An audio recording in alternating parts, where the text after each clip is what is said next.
Est-ce que la nuance existe toujours en 2024? Vérifions-le tout de suite.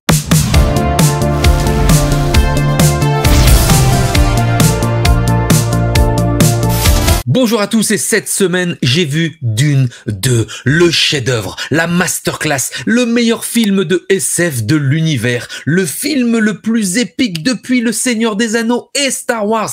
Denis Villeneuve est-il finalement le sauveur du cinéma, le messie de l'entertainment, tant attendu depuis la chier de blockbusters ratés qui sortent depuis quelques années?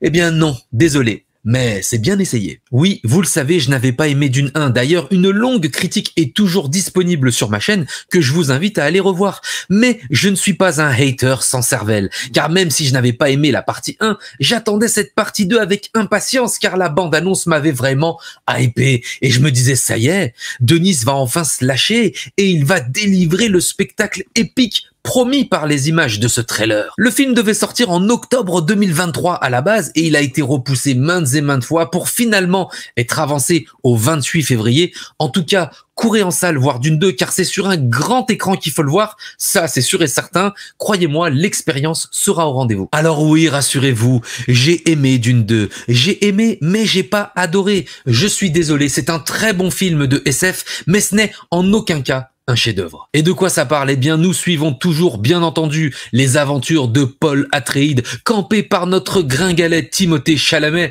qui s'allie avec sa mère aux Fremen, et non pas aux Femen.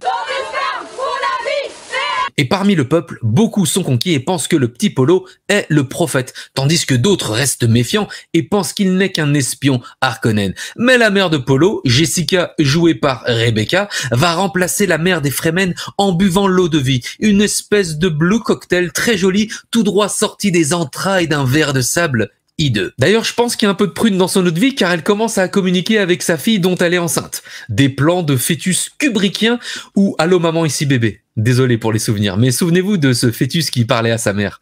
J'adore. Qu'est-ce qui se passe? Et donc Paul va apprendre auprès des Fremen leurs coutumes, il va apprendre même à monter les vers de sable et il va essayer de les convaincre coûte que coûte qu'il n'est pas un faux prophète mais qu'il croit en leur cause. Et Shani aka Zendaya va tomber amoureuse de lui. Enfin, ils vont s'aimer l'un l'autre. Et notre petit Polo va devenir Muad'Dib ou Soul. Tiens d'ailleurs ça c'est marrant car en arabe, Rasoul veut dire l'envoyé, le prophète. D'ailleurs il y a énormément de mots arabes dans le dialecte Fremen ou du moins qui y ressemblent. En même temps, Frank Herbert s'est beaucoup inspiré des peuples berbères pour son livre. Bref, je vais pas ici vous détailler ou spoiler toute l'histoire, sinon on en a pour 3 plombes. Et toute la question c'est de savoir, peut-on critiquer Dune 2 quand on a aimé mais avec un avis nuancé? Eh bien apparemment la réponse est non. Et d'ailleurs c'est marrant à quel point le fanatisme religieux et sa dangerosité dont parle le film peut devenir du fanatisme quand on parle du film. J'ai vu des adeptes de Raël Villeneuve complètement barrés qui font une syncope quand les gens n'aiment pas le film ou émettent un avis négatif, les mêmes qui reprochent aux fans hardcore de Snyder d'être toxiques le sont quand il s'agit de Denis Villeneuve. Pauvre de moi, j'ai adoré Rebel Moon. Tiens, un truc marrant en parlant de Rebel Moon, juste avant la séance de Dune 2, que j'ai vu en avant-première, encore une fois dans des conditions ultra optimale, salle IMAX du Mégarama, imbattable en termes de confort et d'immersion, avec un son à couper le souffle. Et bien juste avant Dune partie 2, ils nous ont balancé la bande-annonce de Rebel Moon partie 2, et bordel mais c'était épique, et je me disais mais pourquoi ça sort pas au cinéma? Enfin bref, vous l'aurez compris, la SF à grand spectacle, pour moi, ce sera le 19 avril. Je dois vous l'avouer, Dune 2 pour moi, ça a plus été une expérience sensorielle que visuelle. Je sais que pour certains, l'imagerie de l'œuvre de Villeneuve est folle, alors que pour moi, c'est le travail du son qui est dantesque dans le film, d'une précision à couper au couteau, tellement on a l'impression de ressentir le moindre grain de sable se déplacer dans la salle. C'est vraiment immersif au possible avec une BO signée Hans Zimmer. Alors, c'est pas sa meilleure BO, mais c'est quand même du très très lourd et on ressent l'ampleur, le poids, l'immensité du film à travers le son qui contribue pour moi à 70% de la qualité du métrage. Pour le reste, je suis désolé, ça manque cruellement de rythme. Malheureusement, on retombe dans les travers du premier opus qui était franchement long et lent. Et là, la problématique, c'est l'intérêt de certains arcs du film qui prennent trop de temps. Je trouve que, voilà, il y a d'autres arcs censés être épiques qui sont emballés en quelques scènes et ça, c'est dommage, putain. Tu me montres l'armada galactique, l'invasion des maisons de l'Empire, des légions de soldats. Mais vas-y, délivre-nous la guerre, la bataille, la libération. C'est expédié beaucoup trop vite alors que les moyens moyens sont là, 190 millions de dollars, des effets spéciaux magnifiques. Je vous le dis, les effets spéciaux sont invisibles, c'est magnifique, mais vas-y, fonce, fais tout péter, bordel. Si tu sais me montrer la beauté d'Arrakis et ses paysages, tu dois me montrer l'horreur de ses batailles, putain. C'est dommage, vraiment, et c'est là qu'il me perd, le père Villeneuve. Pareil pour l'émotion, on est toujours au bord de l'émotion, au bord de l'action, dans la retenue, ça ne se lâche vraiment jamais. La production design aussi, pour moi, c'est trop épuré, trop déco design moderne, trop magazine de mode parisien, moi, c'est juste pas ma came. Austin Butler, là aussi pareil, la reine de Gladiator. Bon, le parti pris noir et blanc, bon, j'ai pas bien compris, mais pourquoi pas, hein, encore une fois, magazine, pub de parfum à la parisienne, voilà, pourquoi pas.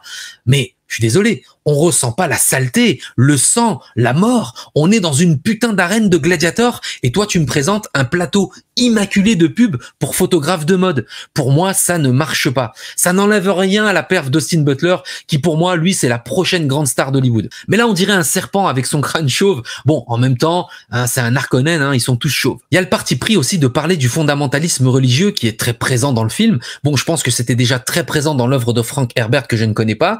Mais voilà, là, il parle de sa dangerosité, mais aussi de sa foi salvatrice. Et là, c'est cool parce que Villeneuve, il tombe pas dans le piège de la religion, c'est pas bien, c'est dangereux. C'est beaucoup plus nuancé que ça. Et il nous montre effectivement que oui, ça peut être dangereux, mais que ça peut aussi nous délivrer. Et là, en l'occurrence, la prophétie, elle va plus ou moins s'accomplir. Et heureux ceux qui auront cru au petit Polo. Pour revenir sur le design, il y a le côté médiéval qui est très peu exploité dans le film et qui nous dépeint les environnements de l'empereur Shaddam, et non pas Saddam, joué par Christopher Walken avec ses chevaliers et leurs épées. Moi, j'aurais aimé voir un immense palais sur sa planète verdoyante et sa fille jouée par la magnifique Florence Pugh. Elle, décidément, je la trouve toujours incroyable. Dans l'ensemble, tous les acteurs sont évidemment super bien dirigés. Je trouve que Javier Bardem, il en fait un peu des caisses, voilà. Par contre, Timothée Chalamet s'est vachement étoffé depuis le premier opus. On y croit plus, ça c'est sûr. Maintenant, est-ce que j'irai le suivre dans une rébellion pas sûr. Attention, spoiler, Anya Taylor-Joy fait une brève apparition. Enfin, une brève, courte, short, vraiment mini apparition. Bon, pour moi, ça c'est un truc de casting pour dire voilà, j'ai toute la nouvelle vague de jeunes acteurs d'Hollywood dans mon film. Pourquoi pas, mais voilà, est-ce que c'était nécessaire? Non. Vous l'aurez compris, globalement, j'ai aimé le film, vraiment, mais pas en mode « Waouh, c'est un chef-d'œuvre absolu, c'est le renouveau de la SF, il y aura un avant et un après ». Vous savez quoi? Dans la 7e dimension cette semaine, j'ai fait un live Mel Gibson, et si vous voulez de l'épique, de l'émotion, de la bataille, revoyez Braveheart. Et dites-vous simplement qu'à Hollywood, il y a eu un avant et un après Braveheart, mais qu'il n'y aura pas d'avant et d'après Dune 2. Enfin, je ne le crois pas. Par contre, courez en salle voir Dune 2. Il faut le voir au cinéma sur le plus grand écran possible, car oui, c'est une vraie expérience sensorielle et c'est à découvrir au cinéma. N'oubliez pas de mettre un pouce sur cette vidéo et de vous abonner et de me dire ce que vous en avez pensé dans les commentaires. Noyez-moi de commentaires dithyrambiques sur Dune 2. Quant à moi, je vous dis à très vite dans un nouvel épisode de J'ai vu.